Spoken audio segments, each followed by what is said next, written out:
Back in the day, when dinosaurs roamed the earth, we didn't have good training equipment. And when we had to simulate conditions of pointing guns at other people, we would take our pistol, we would unload it, we would verify that it was empty, we would show it to somebody else, let them verify that it was empty, and if we were really cautious, we would let a third person do it, and then we would use the live firearm in our training. Now, whether this was disarming, retention training, or just simulating violent confrontations in a dynamic manner, we would use these live guns. And every once in a while, someone would screw up, and the gun really wasn't empty, and officers got hurt and killed in training. But a little while later, because of this, one or two different companies decided to enter the market. They saw an economic opportunity and they took it. One of the first that the first that I'm aware of is Rings Blue Guns. It's R-I-N-G-S. And what they did was make moldings of actual firearms. So this is a Smith & Wesson K-frame, which was very popular at that time when most police departments were still carrying 6-shot revolvers. And Ring still makes these, and they have a wide variety of the popular guns. Mostly what you're going to see law enforcement carrying, right up into long guns. So you're going to see AR-15s, Remington H-70s, that sort of thing. So they're very well made, and they're dimensionally perfect. So they fit your holsters.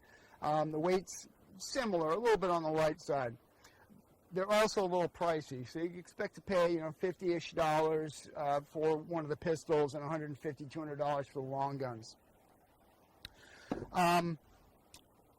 Early on, also, ASP, the company that is famous for collapsible batons, got into this, and they also make training guns or dummy guns, inert guns. And I'm not as fond of these. Price point's about the same as the Rings, but dimensionally they're not great. This is a Glock 26, and I own a Glock 26, and they're very close. That's close enough I can use my holster, but it's a little bit fatter than normal. So if I've got a really snug holster, it's a real struggle.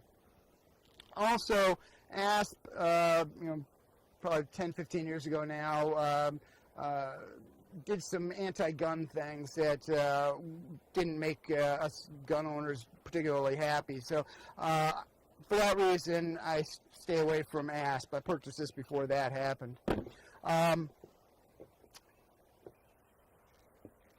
Blackhawk is a recent entry into the market, and I have the Glock 19 or 22 and the Beretta 92. And price point's really good on these. I think I paid $25 through LAPoliceGear.com for this one. Somebody gave me this one. I imagine the price was similar.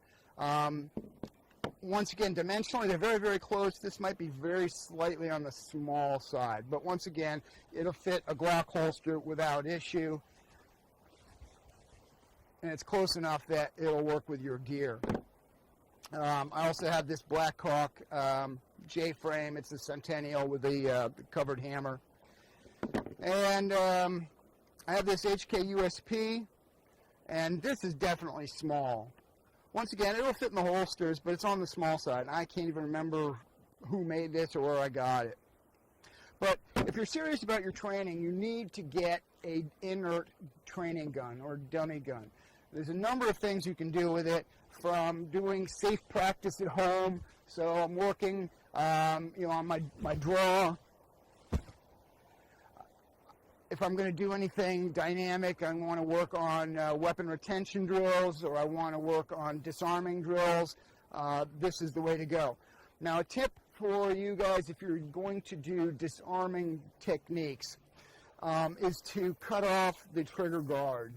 Because when you're doing disarming techniques, very often the gun will get turned around and trap the trigger finger, and that can cause a serious injury to the trigger finger. Usually I get around that by just wrapping all the fingers around the grip and not having anything near the trigger guard. Because even with your finger indexed up here, there's still a potential for strains and sprains and dislocations and that sort of thing. So it is an important piece of your kit. They're going to run you $25 on the low side, up to $50 on the high side. It's money well spent, and if you're serious about your training, this belongs in your bag. This is another Tuesday Tactical Tip of the Week. I'm Peter Burlingame of the Self-Defense Initiative. Thanks for watching. Please subscribe and tell all your friends. Be safe out there.